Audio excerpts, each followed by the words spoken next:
Welcome back to Recapping. Today we are going to recap a 2012 high school movie titled Project X.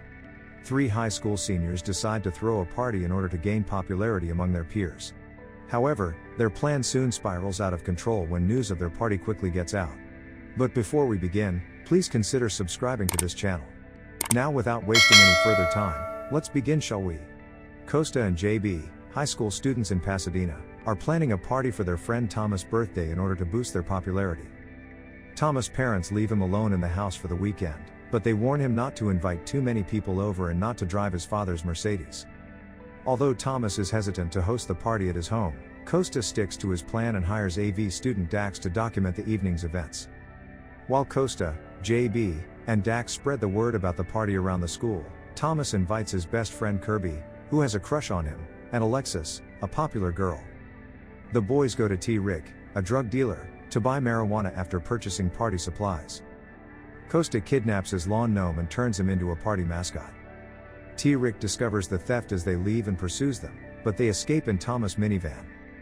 The party start time passes as night falls, but no one shows up, and Thomas is concerned that the party will be a failure. Suddenly, a swarm of partygoers appears. Thomas plans to keep the party to the backyard and pool house, with Everett and Tyler, two young security guards hired by Costa, keeping an eye on the house. However, as more people arrive, the party outgrows their control and spills into the house. Thomas interrogates Costa about how he publicized the party, forcing him to admit that he advertised it on Craigslist and on a local radio station, fearful that no one would show up. The situation quickly escalates, and the police arrive in response to a noise complaint. The officers are convinced that the party has already ended because the partygoers remain silent. The cops leave, and the party continues. The gnome of T. Rick is smashed, revealing a large quantity of ecstasy tablets, which are quickly consumed by the partygoers, including Thomas and his friends. Thomas kisses Kirby and confesses his love for her. Meanwhile, Alexis flirts with Thomas all night and eventually seduces him.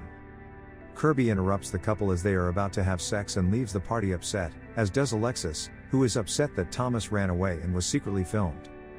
The party's noise and chaos, which has now spread to the surrounding neighborhood, is broadcast on television, with helicopters flying over the house. After being baked by other partygoers, a dwarf guest drives Thomas' father's Mercedes into the pool.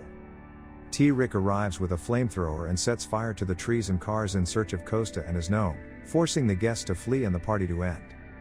When the cops fire at his flamethrower pack, it explodes. As Thomas' house, and the rest of the neighborhood, burns down, the SWAT team moves in to retake the neighborhood. Thomas, Costa, JB, and Dax flee with the other guests. The boys return to their respective homes the next morning to find out what punishment they will receive. Thomas' father compliments him on throwing such a large party because he thought he was a loser when his parents return, but reveals that Thomas is in serious trouble because his college fund will be used to pay for the damages. The students cheer the boys on at school, and Thomas reconciles romantically with Kirby. T. Rick survives the explosion and is arrested for his actions. Thomas is convicted of disturbing the peace, contributing to the delinquency of minors, and inciting a riot, but is also voted most likely to succeed by his classmates, and Costa and JB are acquitted. Costa due to his expensive lawyer, and JB due to his parents convincing the court that he is mentally incapable and unfit to stand trial. Costa, on the other hand, is awaiting the results of 3 paternity tests, forcing JB to ride the short bus for the rest of high school. Meanwhile, Dax is being investigated for his parents' disappearance. Instead of apologizing on live television, Costa invites Jillian Reynolds to his next party in a TV interview. And this is where the movie comes to an end. I hope you enjoyed it. As always, until next time.